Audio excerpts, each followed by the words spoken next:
बिस्मिल्लाहिर्रहमानिर्रहीम। अस्सलाम वालेकुम। आप देख रहे हैं हालात। मैं हूं सईद चौधरी। खबर पख्तूनख्वा असेंबली के स्पीकर की रूलिंग के नतीजे में इलेक्शन तो हो गए हैं वजारत आला के, और सहेल अफरीदी साहब को मुंतखब भी कर लिया गया है वजीर आला। क्या वो वजारत आला का हलफ उठा पाएंगे? कहीं इस उहदा के लिए दोबारा तो इलेक्शन नहीं होंगे? जो कानूनी और आईनी पोजीशन है और जो सूरत हाल है, जो ज़मीनी हक़ाइक़ हैं, वो आपके सामने रखेंगे। और फिर तहरीक लब्बैक का एहतजाज जो है वो डिस्पर्स कर दिया गया, तितर-बितर कर दिया गया। अनस रिजवी जो छोटे भाई हैं और उनके बड़े भाई साद रिजवी जो लीड कर रहे थे इस तमाम एहतजाज को, वो इस वक्त कहाँ हैं? और क्या वो वाक़ईतन पुलिस की फायरिंग के नतीजे में ज़ख्मी हो गए हुए हैं? इस पर बात करनी है। और फिर जो सुप्रीम कोर्ट में मामला चल रहा है 26वीं आईनी तरमीम का, वो भी, उस पर भी थोड़ी सी बात करेंगे। लेकिन इससे पहले एक और खबर जो है वो आपके इल्म में है कि ट्रंप साहब जो है जनाब पहुंचे हुए हैं इसराइल। पहले पहुंचे थे और इसराइल में उन्होंने जनाब खिताब भी किया, असम्बली से भी खिताब किया, और वहाँ जनाब उन्होंने एक मुर्तबा फिर इसराइल में खड़े होकर जनाब पाकिस्तान और भारत की जंग का जिक्र छेड़ा जनाब, और कहा जनाब मैंने वो जंग जो है वो रुकवाई। उसके बाद जनाब वो मिस्र पहुंचे, और मिस्र में वो जो गजा अमन कॉन्फ्रेंस थी उसमें वो शरीक हुए, और फिर जो गजा अमन माहदा है उस पर दस्तखत किए गए। और जिन ममालिक ने दस्तखत किए उनमें पाकिस्तान शामिल नहीं है। मैं बता दूं आपको, जो ट्रंप हैं अमेरिका के सदर, उनके दस्तखत हैं, मिस्र के सदर के दस्तखत हैं, और कतर के जो अमीर हैं उनके दस्तखत हुए हैं, और तुर्किया के जो सदर हैं तैयब अर्दवान, उनके दस्तखत हुए हैं। ये सालस थे ना उसमें सारे। अच्छा, इसमें पाकिस्तान के वज़ीर-ए-आज़म जो है इनको भी दावत दी गई ख़ुसूसी तौर पे जनाब। ये ट्रंप साहब ने दावत दी और जो मिस्र के सदर हैं उन्होंने दावत दी। जो इससे कॉन्फ्रेंस में शरीक हुए हैं उसमें अमेरिकी सदर थे, और जर्मनी के चांसलर थे, फ्रांस के सदर थे, बरतानिया के वज़ीर-ए-आज़म थे, स्पेन के वज़ीर-ए-आज़म थे, इटली की वज़ीर-ए-आज़म थी, जिनकी वो तारीफ़ भी की है उसने, जनाब आप बड़ी खूबसूरत हैं। वो अगर आप इजाज़त दें तो मैं आपकी तारीफ़ कर लूँ ट्रंप साहब को, जो तरीक़ा वारदात है। और फिर यूनान के वज़ीर-ए-आज़म, कब्रस के सदर, और यूरोपीय काउंसिल के सदर, वो तुर्किया के सदर, अज़रबैजान के सदर, उर्दन के जो बादशाह हैं, शाह जो हैं वो, बहरीन के शाह जो हैं वो थे, और फिर कतर, सऊदी अरब, मुत्तहदा अरब अमारात, इंडोनेशिया, ये बहुत सारे ममालिक जो हैं शरीक हुए हैं। और इसराइल को भी दावत देने जा रहे थे जो मिस्र के सदर हैं, और लेकिन वो जो तुर्किया के सदर हैं वो अड़ गए बीच में। उनके फिर मैं नहीं आऊँगा अगर उसने आना है तो, नेतन्याहू ने। तो फिर पाकिस्तान की तरफ से भी ये एहतजाज किया गया, और ये एहतजाज जो ट्रंप तक पहुँचाया गया। ट्रंप ने कहा ठीक है यार, उन्होंने नहीं रहा था ना, नहीं ज़रूरत समझते थे, नाम लाओ, ठीक है, ओके हो जाएगा काम, कोई गल नहीं। हमास जो है वो भी नहीं आया, और ईरान को दावत दी गई थी, ईरान ने भी शिरकत नहीं की, शमूलियत नहीं की इस कॉन्फ्रेंस में। तो वहाँ ये दस्तखत हो गए हैं। तो वहाँ जो खिताब किया है डोनाल्ड ट्रंप ने एक मरतबा फिर जनाब, उन्होंने जो हमारे फील्ड मार्शल हैं इनको याद किया। उन्होंने वहाँ उन्होंने कहा जनाब पाकिस्तान के वज़ीर-ए-आज़म जो हैं शहबाज शरीफ ये मौजूद हैं, लेकिन मेरा फेवरेट जो फील्ड मार्शल है पाकिस्तान का वो इस वक्त नहीं है। लेकिन मैं वज़ीर-ए-आज़म शहबाज शरीफ से ये कहता हूँ कि मेरा जो रिगार्ड्स है, मेरा जो सलाम है, वो फील्ड मार्शल तक पहुँचा दिया जाए। ये उन्होंने कहा। Prime Minister Sharif of Pakistan, and also I have to say my favorite field marshal from Pakistan, who's not here, but फिर उन्होंने वज़ीर-ए-आज़म शहबाज शरीफ से कहा कि आप कुछ कहना चाहते हैं तो। फिर हमारे वज़ीर-ए-आज़म ने इनकी तारीफ़ की और कहा कि जनाब ये अलमबरदार हैं अमन के, पाकिस्तान और भारत की जंग रुकवाई। और उन्होंने ये कहा कि जनाब हमने इनको नोबल अमन प्राइज़ के लिए नामज़द किया था पाकिस्तान ने। तो वो कहते हैं इनकी जो खिदमात है इनको देखते हुए हम दोबारा एक मरतबा फिर इनको नामज़द कर रहे हैं। तो फिर जवाब में डोनाल्ड ट्रंप साहब ने भी तारीफ़ व तौसीफ़ के दोनों तरफ से वो तारीफ़ें की गई एक दूसरे की, और लग ये रहा था जनाब बड़ा पुराना हमारा उनके साथ दोस्ताना है ट्रंप साहब के, और हम मिलके ही कोई पॉलिसी वगैरह बनाते हैं। लेकिन बहरहाल ये जो है ये वो अमन माहदा है जिसके लिए 2 साल जंग होती रही। और ये ट्रंप ने ये कहा है इसराइल में खड़े होकर कि जनाब आपने पूरा जोर लगा लिया, लेकिन अपने मकासद हासिल नहीं कर सके थे आप गजा में। तो फिर उन्होंने भी कहा कि हाँ जनाब ठीक है ट्रंप साहब, आप ठीक कह रहे हैं। तो अब जो है वो आपकी मेहरबानी से, आपकी शफकत से, जो भी आपकी इनायत है कि जनाब ये माहदा जो है जो हो गया है। और फिर वो जो उन्होंने, हमास वालों ने बंदे पकड़े हुए थे वो भी छोड़ दिए, इन्होंने भी 2000 के करीब जो है फलस्तीनी और गजा के जो लोग हैं जो गिरफ्तार किए गए थे, जो हमास के लोग भी बीच में थे, वो इन्होंने भी रिहा किए। और ये उम्मीद की जा रही है कि ये देरपा अमन जो है ये वहाँ हो जाएगा। देरपा यानी को ट्रंप साहब तो कह रहे हैं कि जनाब देरपा अमन की ख्वाहिश का इजहार किया उन्होंने, लेकिन देखें इसराइल वाले जो वो किसी वक्त भी जो है वो मुकर भी जाते हैं और फिर अमेरिका जो है उसकी पुष्ट पे आकर खड़ा हो जाता है। अच्छा, ये उधर वो महादा हो रहा है, वहां एक तरह से आप ये कह रहे हैं कि जश्न मनाया जा रहा है और शुक्राने के नफल अदा किए जा रहे हैं। लेकिन यहाँ हमारे जो हैं ये टीएलपी वाले, इनको पता नहीं कैसे जनाब ये ख्याल आ गया जनाब इस वक्त हम जो मस्जिद अक्सा की आज़ादी के लिए जनाब हमने तहरीक शुरू करनी है। पहले भी इन्होंने, कुछ अर्सा पहले भी इन्होंने ये ऐलान किया था कि हमने जनाब अक्सा की आज़ादी के लिए निकलना है, फिर वो महादा शादा हो गया था और फिर जनाब अब दोबारा जब ये अमन महादा हो गया उसके बाद इसकी तुक नहीं बनती थी कोई। शायद यही वजह है कि कोई इनकी मदद को नहीं आया, हत्ता कि इनके मसलक के जो लोग हैं वो भी इनकी मदद को नहीं आए। हाँ, अफगान तालिबान ने जरूर इज़हार अफसोस किया है। और मैं तो पहले दिन से ये कह रहा हूँ, जब लाहौर से ये निकलने वाले थे उस वक्त भी मैंने ये कहा था कि नहीं, इस मरतबा रियासत ने ये सोच लिया हुआ, जो कहते हैं ना हार्ड स्टेट वाली जो बात है, उस तरह मामला जाना है, तो इनको किसी ने निकलने नहीं देना। और इनका खेल जो है इसको ख़त्म ही समझे आप। ये किसी की प्रॉक्सी हैं या किसी के लिए काम करते हैं, ये इंडिपेंडेंटली अपने तौर पे जज्बे में आके इन्होंने ये काम शुरू किया था, लेकिन ये करने नहीं देना उन्होंने। और फिर ऐसा ही हुआ मुरीद के में। कल के भी राग में मैंने कहा था कि जनाब ये तो कह रहे हैं मुज़ाकरात की बात कर रहे हैं, लेकिन वो कहते हैं मुज़ाकरात कोई नहीं, कोई भी कहते हैं मुसल्लह जत्था होगा ना उसके साथ कोई मुज़ाकरात नहीं होंगे। इनके साथ भी मुज़ाकरात ख़त्म, जो इस तरह के जत्थे लेके निकलते हैं मुसल्लह।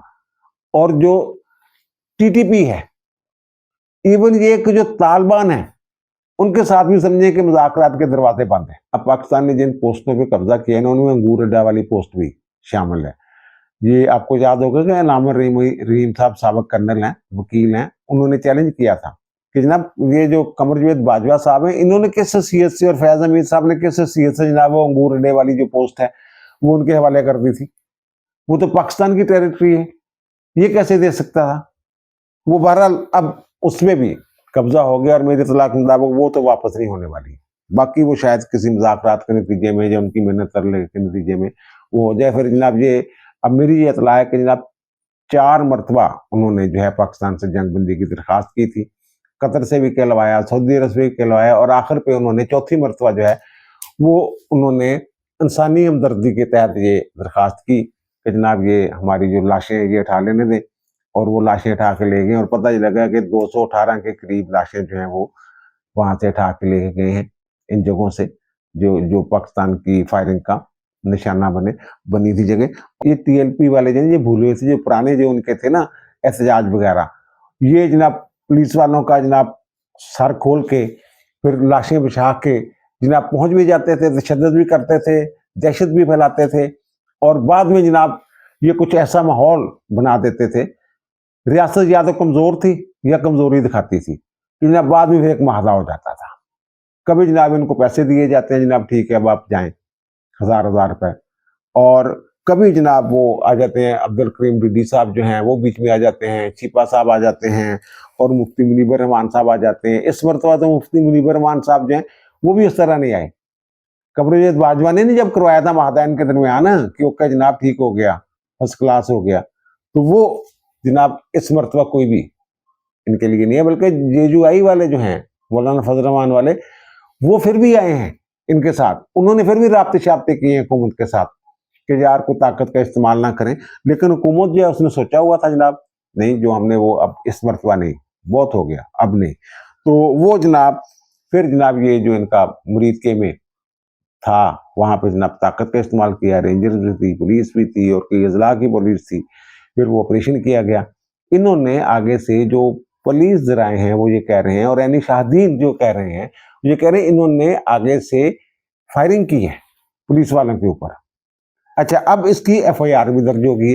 जो एफआईआर दर्ज हुई ना थाना सिटी मुरीद के में, वो हम आपको स्क्रीन पे दिखा रहे हैं, और उसमें जो बहुत सारे लोग जो हैं नामजद भी हैं, उनमें जो साद रिजवी साहब हैं इनको भी नामजद किया गया है। और ये मैं स्क्रीन पे आप देख रहे होंगे, अंडरलाइन किए हुए मैंने।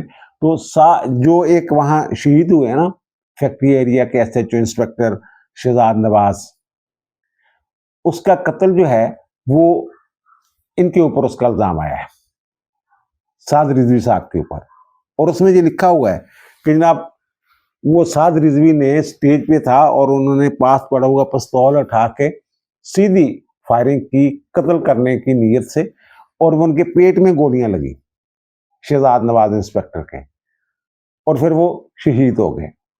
302 से लेके इंसानी दहशतगर्दी एक्ट की दफात तक जो है मुतअद्दिद दफात जो हैं ये इस मुकदमे में ये इनके खिलाफ जो लगी हुई हैं। और ये अगर समझ जाएंगे कि माजी की तरह जनाब ये सुलह होगी, जनाब ठीक है जनाब 2021 में जब ये निकले थे तो मेरे ख्याल 7 पुलिस वाले जो हैं वो शहीद हुए थे। अब उन शोहदा के लहू की कीमत कौन अदा करेगा यार? पैसे जो है वो कंपनसेशन होती है जान की। ये जनाब हमारे खिलाफ मुकदमे खत्म किए जाएं, ये इनके मुतालबे होते हैं फिर बाद में। तो बहरहाल ये जनाब इनके साथ हुआ। और जो कह रहे हैं ना जनाब उनको गोली लगी ये वो, तो ये मैं पक्की बात बता रहा हूँ कि साद रिजवी साहब को कोई गोली शोली नहीं लगी, एक बात। और दूसरी बात ये है कि जो बताई जा रही है कि जनाब साद रिजवी साहब, ये जराए से मैं खबर दे रहा हूँ, पुलिस वालों ने मेरे ख्याल अभी तक गिरफ्तारी कोई नहीं डाली उनकी। तो पता ये चला कि वो हिरासत में है सिक्योरिटी फोर्सेस की। अब वो पुलिस के पास हैं, रेंजर्स के पास हैं, या किसी और अदारे के पास हैं। ज़ाहिर है ये भी तो पता करना है ना कि भाई साहब आप किसकी प्रॉक्सी हैं, किस लिए निकले थे। ऐलान तो उन्होंने किया था कि जनाब हम जो है हमारा कोई और मकसद नहीं है, हम तो गजा के अक्सा के लिए निकले थे। इस तरह की बातें चाहते हैं उन्होंने आखिरी वक्त पे जो है वो की थी। और फिर वो उन्होंने वास्ते दिए अल्लाह रसूल के, और फिर माओ के, और माओ के दूध के, और फिर ये भी कहा कि अल्लाह ताला आपके लिए बड़ी आसानियां पैदा करेगा, बड़ी तरक्कियां मिलेंगी, बड़ी नुसरतें मिलेंगी, गज़वा हिंद के लोगों में शामिल हो जाएंगे आप लोग, गोली ना चलाएं, ताकत के, इस तरह की उन्होंने आखिरी वक्त पे जो उनकी है। फिर ये देखें कि अपने लोगों को मना नहीं कर रहे थे, बल्कि उनको मजीद जज्बाती कर रहे थे, मुश्किल कर रहे थे। और जनाब इन्होंने कफन भी बांधा कि जनाब कफन बांध के जनाब मैं गोली खाने के लिए जा रहा हूं। और साथ ही ये मिन्नतें भी कर रहे हैं कि जनाब ताकत का इस्तेमाल ना करें, गोली ना चलाएं, आपको फलां का वास्ता, फलां का वास्ता। ये हाल है इनका। और फिर जनाब उसके बाद जब वो डिस्पर्स हो गया ना वहां वाला मामला, तो उसमें जनाब 3 इनके टीएलपी के लोग जो हैं वो कहा जा रहा है। ये तो 282 तादाद बताते हैं। और भाई 282 इन्होंने फिगर रटा हुआ है। वो जो वहां हुआ था इस्लामाबाद में जो मामला हुआ था 26 नवंबर वाला, वो भी 282 से शुरू हुआ था, आखिर में 7-8 पे रह गया था। इन्होंने भी 282 से शुरू किया है। एक ही स्क्रिप्ट है जो ये पढ़ देते हैं।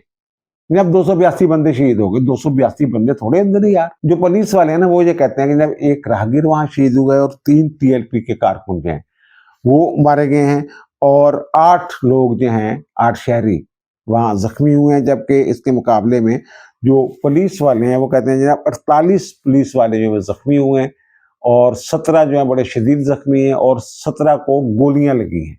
फायरिंग के नतीजे में, इनकी तरफ से जो फायरिंग की गई उसके नतीजे में वो जख्मी हुए हैं।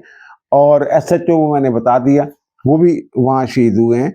तो ये अब ये कहा जा रहा है जनाब शायद इनको भी गोली लगी है, लेकिन जो मेरे जराए वो कह रहे हैं जनाब साद रिजवी को कोई गोली शोली नहीं लगी। और जो उनके भाई हैं अनस, उनके बारे में जो पुलिस है ये नहीं मान रही कि वो हिरासत में है। अब वो भाग गए हैं या फिर उनकी जो गिरफ्तारी है वो शो नहीं की जा रही, मामला कुछ और है। जब इनको मुरीद के से डिस्पर्स कर दिया गया ना, मुंतशिर कर दिया गया, तो उसके बाद इन्होंने कराची में जनाब कोई 3-4 जगहों पे इन्होंने जनाब एहतजाज करने की कोशिश की, और इनकी पुलिस वालों के साथ झड़पें भी हुई।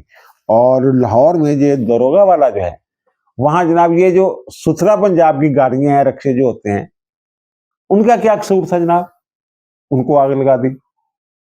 और फिर यहाँ कोई जो फिरोजपुर रोड है वहां पे एक कोई शंघाई कहते हैं उसको, शंघाई ब्रिज, वहां पे जनाब इन्होंने कुछ देर के लिए जो है वो रोक के रखा। 3-4 जगहों पे लाहौर में इन्होंने, लेकिन इसके बाद जनाब इनके कोई अमीर हैं बलूचिस्तान के और मरकजी जो शूरा के मेंबर हैं, तो उनका नाम है वजीर अहमद रिजवी साहब। तो उन्होंने, मुफ्ती साहब है जनाब, उन्होंने फिर एक पैगाम जारी किया, उन्होंने हमने बदला तो लेना है, लेकिन जनाब सरदस्त साहब जो है वो चले जाएं अपने घरों को, रास्ते खोल दें, और 17 तारीख को वो कहते हैं कि दाता हजूर के दरबार पे जनाब आप सब ने हाजिर होना है पूरे पाकिस्तान से।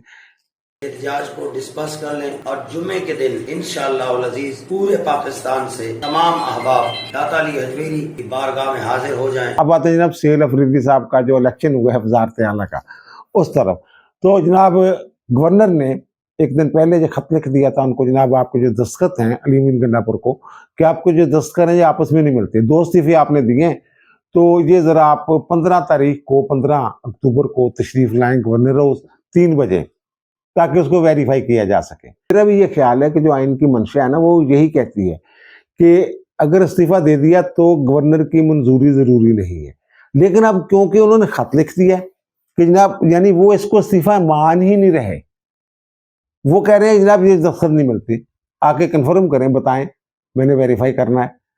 तो फिर जब तक वो खत मौजूद है, वो कलदम नहीं हो जाता या गैर मौसर नहीं हो जाता, ये जाके वहां बता नहीं देते, उस वक्त तक जो है ये जो दूसरा इलेक्शन है ना, मेरा ख्याल है ये नहीं हो सकता था, ये सुहेल अफरीदी साहब का। और जो गवर्नर का इख्तियार है, इन्होंने अलीमीन गंडापुर ने जनाब वहां खड़े होके ना असम्बली में भी ये कहा कि जनाब वो मेरे दस्तखत हैं, उन्होंने एक दफा फिर ऐलान किया, और फिर स्पीकर साहब ने कहा जनाब वो तो सामने बता रहा है, तो उन्होंने अपने तौर पर रूलिंग दे दी कि जनाब ये मंजूर शुदा ही तसव्वुर किया जाए कि मंजूर हो गया। गवर्नर का इख्तियार रूलिंग के जरिए स्पीकर कैसे इस्तेमाल कर सकता है, ये भी एक सवाल है। फिर स्पीकर ने यह भी ऐलान कर दिया जनाब इसमें जो अपोजिशन की जमातें हैं उनके जो उम्मीदवार हैं उन्होंने भी हिस्सा लिया इलेक्शन में, तो उन्होंने कब हिस्सा लिया इलेक्शन में? उन्होंने तो खत लिखने से पहले कागजात, जो गवर्नर ने खत लिखा था वो तो एक ख्याल था कि वो मंजूर हो जाएगा, तो वो उन्होंने जब खत लिखा उससे पहले कागजात नामजदगी जमा करवाए थे, जिनमें मौलाना फजल रहमान के जो भाई हैं लुत्फर रहमान वो भी थे, फिर पीपल्स पार्टी की तरफ से अरबाब जरक खान थे, और मुस्लिम लीग नून की तरफ से सरदार शाहजहान यूसुफ जो हैं वो उम्मीदवार थे, लेकिन उन्होंने तो खड़े होकर बाइकाट कर दिया। उन्होंने जनाब जब उसका गवर्नर के खत की मौजूदगी में आप इलेक्शन नहीं करवा सकते, अलीमीन गंडापुर अभी तक वजीर आला है, तो एक वजीर आला होती है, दूसरा वजीर आला कैसे मुंतखब किया जा सकता है? वो तो बाइकाट कर गए थे। अच्छा, बहरहाल फिर उसके बाद जनाब ये तो तय था कि जनाब ये गवर्नर ने हल्फ नहीं लेना, इनको भी पता है क्योंकि गवर्नर ने तो खत लिखा हुआ है, वो फौरी तौर पे तो हल्फ नहीं लेना था ना। ये चले गए जनाब जो आइन का आर्टिकल 255 है ना, उसमें 26वें तरमीम के जरिए एक तरमीम की गई, उसके तहत जनाब चल गए ये पेशावर हाई कोर्ट के चीफ जस्टिस के पास, ये इन्होंने दरखास्त जो है ये एप्लीकेशन दी वहां पे। 255 ये कहता है कि अगर कोई ओहदा जो है वो हल्फ का मतकाजी हो, उसके लिए हल्फ उठाया जाना जरूरी हो ओहदा संभालने से पहले, तो जिस बंदे ने हल्फ लेना होता है अगर वो दस्तयाब ना हो या हल्फ जो है, हल्फ बर्दारी जो है वो काबिल अमल ना हो, तो फिर जो अगर सूबे का मामला है तो मुतलका हाई कोर्ट के चीफ जस्टिस के पास मामला जाएगा, और चीफ जस्टिस को दरखास्त दी जाएगी, और चीफ जस्टिस जो है वो किसी को नुमाइंदा मुकर्रर करेंगे कि हल्फ लिया जाए, जैसे वो मखसूस रिश्तों वाले केस में हुआ था। तो इन्होंने जनाब ये दरखास्त दे दी जाके वहां पे। अब दिलचस्प बात यह है कि इन्होंने जनाब इलेक्शन का रिजल्ट भी साथ लगा दिया, और जो स्पीकर की रूलिंग थी वो भी लगा दी, लेकिन इससे पहले एक समरी भेजनी होती है गवर्नर को। गवर्नर ने इनकार करना था या नहीं करना था, इनके लिए जरूरी था, ये आईनी तकाजा था कि समरी भेजते उसको, लेकिन जब ये इन्होंने दरखास्त दी उस वक्त तक समरी नहीं भेजी थी मेरी इतला के मुताबिक। ये मामला आज अदालत में खुल जाएगा मेरा ख्याल है। अच्छा, ये मैं बता दूं, ये कोई आईनी दरखास्त नहीं है, आइन के आर्टिकल 199 के तहत कोई रिट जुडिक्शन में कोई फाइल नहीं की गई है, ये एडमिनिस्ट्रेटिव साइट पे है 255 के तहत, यानी उनको दरखास्त की गई है चीफ जस्टिस के, आपका जनाब ये इंतजामी इख्तियार आपको आइन ने दिया है कि आप जो है कोई बंदा नुमाइंदा जो है वो मुकर्रर कर दें, क्योंकि गवर्नर हल्फ नहीं ले रहा, तो वजीर आला से हल्फ लेने के लिए कोई बंदा मुकर्रर कर दें। अब वहां जी सवाल किया गया कि जनाब आपने समरी भेजी है गवर्नर को? हाँ जी भेज रहे हैं। जब भेज दी है, इस तरह की बात की, तो वो जो एडिशनल अटॉर्नी जनरल थे उन्होंने कहा जनाब ये अभी तक कोई पता नहीं कि समरी वहां पहुंची है कि नहीं, कोई रिसीविंग तो थी नहीं इनके पास, वो रिसीविंग दिखाते ना कि जनाब ये रिसीव करवा के आ गए हम, समरी जो है वो रिसीविंग थी नहीं। तो उस पर फिर जो चीफ जस्टिस है वहां के, उन्होंने ये कहा कि जनाब SM अतीक शाह साहब, तो उन्होंने कहा जनाब ये तो गवर्नर से पूछना पड़ेगा। तो उन्होंने कहा नहीं जनाब, आप वो गवर्नर तो दस्तयाब ही नहीं है जनाब, ये खत लिख गया हुआ कि 15 तारीख तक मैं दस्तयाब नहीं। उनका लेकिन पूछना तो पड़ेगा ना, वो आ भी तो सकता ना यार, जिसे गया आया गवर्नर, तो उनसे पूछना पड़ेगा। अब जब वो उन्होंने गवर्नर से ज़ाहिर नोटिस जारी किए हैं और अटॉर्नी जनरल से ये कहा है कि जनाब आप पता करें क्या मामला है, तो गवर्नर की तरफ से यही आएगा ना कि जनाब मैंने तो ये इनको कहा हुआ है कि 15 तारीख को आ जाए, मैंने तो इनकार ही नहीं किया इसको मंजूर करना या मुस्तरद करना। मैंने तो ये देखना है कि जनाब साइन इनके है या नहीं, मैंने तो वेरीफाई सिर्फ करना है। अच्छा, अगर उस खत को मान लिया जाता है कि जो इन फील्ड है, तो फिर जो गंडापुर साहब हैं वो भी इन फील्ड है। अच्छा, मजे की बात यह है कि इन्होंने वहां जो मैंने अर्ज किया ना, ये कोई आईनी दरखास्त नहीं है, ये इंतजामी साइड पे एक दरखास्त है। तो उसमें इसका जो आईनी या जो जुडिशियल रिव्यू नहीं हो सकता इसका कि जनाब ये खत मंजूर शुदा समझा जाएगा इस्तीफा या नहीं समझा जाएगा। वहां तो जो इंतजामी तौर पे जो खत है वो देखा जाएगा। जनाब उन्होंने खत लिखा हुआ कि 15 तारीख को आना है मेरे पास, आपने सिर्फ जो जमीनी अमरे वाकया देखना है, उसकी कानूनी और आईनी पोजीशन नहीं देखनी उसने, चीफ जस्टिस ने इस केस में यहां तक जो है जो इन्होंने दरखास्त दी 155 के तहत। तो इन्होंने कहा भी जनाब वो आइन में तो जनाब ये कहीं नहीं लिखा हुआ कि इस्तीफा मंजूर करना जरूरी है, वो दे दिया तो हो गया मंजूर, ये यही समझा जाएगा। ये इन्होंने सलमान अकरम राजा ने कहा। तो चीफ जस्टिस ने वाजे कर दिया इनके ऊपर कि भाई साहब ये जो मेरे सामने मामला है जुडिशियल साइड पे नहीं है, जैसा कि मैंने अर्ज किया कि 199 की कोई रेट नहीं है, ये एडमिनिस्ट्रेटिव साइड में मैं देख रहा हूं। एडमिनिस्ट्रेटिव साइड में देख रहा हूं, इसका मतलब मैंने ये फैसला नहीं करना कि जनाब इस्तीफा जो दे दिया है उसने वो मंजूर शुदा तस्वर किया जाएगा या नहीं किया जाएगा। उन्होंने तो सिर्फ जो अमरे वाकया है वो देखना है कि हुआ क्या है। इनको ये भी साबित करना पड़ेगा कि जनाब गवर्नर ने हलफ लेने से इनकार किया है या वो दस्तयाब नहीं है या हलफ बर्दारी जो है वो काबिल अमल नहीं रही है गवर्नर के पास, ये साबित करना पड़ेगा। इसीलिए तो उन्होंने गवर्नर से पूछा है कि जी तुसी दसो जनाब। तो इन्होंने कहा जनाब नहीं, आप जनाब किसी को नामजद कर दें। तो उन्होंने कहा जनाब वो जो मकसूद नशिस्तों वाले केस में मैंने हुक्म जारी किया तो मेरे खिलाफ आप लोग चले गए थे, मेरे खिलाफ केस किया हुआ आप लोगों ने। तो ये बहरहाल उन्होंने ये कहा जनाब ना वो मखसूस रिश्तों वाला केस और था और ये वो ममरान असम्बली का हलफ वाला जो है, और ये वाला जो है वज़ीर आला का हलफ जो है जो और केस है, ये वो कह रहे हैं वकील साहब। तो उस पर जो है चीफ जस्टिस उन्होंने ज़राए तफन्नन कहा कि जनाब वो रईसान ने जो कहा था ना कि हलफ हलफ होता है वज़ीर आला का हो या ममरान असम्बली का, तो उनके जनाब ठीक है कल आए आप, तो कल फिर जनाब इसको देखेंगे क्या करना है। तो अगर तो जनाब वो गवर्नर की बात मान ली जाती है खत वाली, फिर तो चीफ जस्टिस है जो हैं वो हलफ नहीं लेंगे, एक बात होगी। और इसका इम्कान वादा इम्कान मौजूद है, क्योंकि मैं ये कह रहा हूँ वो खत जो है मौजूद है। अगर खत ना होता तो शायद मे भी कोई गुंजाइश निकल आती। उन्होंने खत लिख के इनको फंसा दिया हुआ है। अब जब तक वो खत कलअदम नहीं होता, बेशक इलीगल है, उसको फिर ये इलीगल डिक्लेयर करवाने के लिए अदालत में जाएं।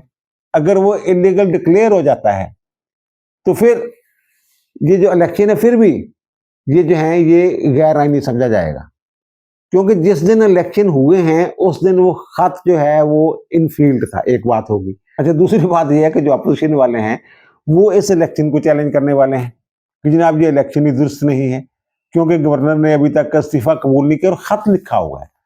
खत लिखने वाली बात में मैं जोर दे रहा हूं कि खत मौजूद है, तो उस खत की मौजूदगी में ये इलेक्शन नहीं हो सकता था।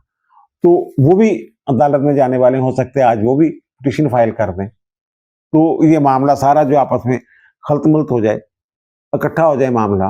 ये कहें कि जनाब ये इलेक्शन ठीक है, वो कहें जनाब इलेक्शन ठीक नहीं है, फिर बीच में गवर्नर का जो किरदार है उस पर बहस होगी। ये आइन की मंशा यही नजर आती है कि जनाब इस्तीफा दे दिया दे दिया। लेकिन जो मैंने कल भी अर्ज किया, ये फर्स्ट इंप्रेशन का केस है। पहली मर्तबा ये फैसला होना है कि अगर वज़ीर आला इस्तीफा दे देता है तो क्या उसकी मंजूरी की जरूरत है, ये पहली मर्तबा फैसला होना है। और फिर उन्होंने भी एक गैर संजीदा सा, जैसे होता है बंदा जज्बाती किस्म का, जनाब उन्होंने वज़ीर आला बन के अपने वालों हल्फ चुक लो पहलों जनाब उन्होंने पास थे जनाब ये जनाब अफगान जो है उनके साथ जनाब अफगान पॉलिसी जो है उस पर जनाब आप दोबारा गौर करें, नज़रसानी करें और जनाब ये जो ऑपरेशन बंद करें, ऑपरेशन नहीं करने दूंगा। और पीटीआई के चेयरमैन को अगर कहीं और मुंतकिल किया गया तो जनाब पूरे मुल्क में जाम कर देंगे।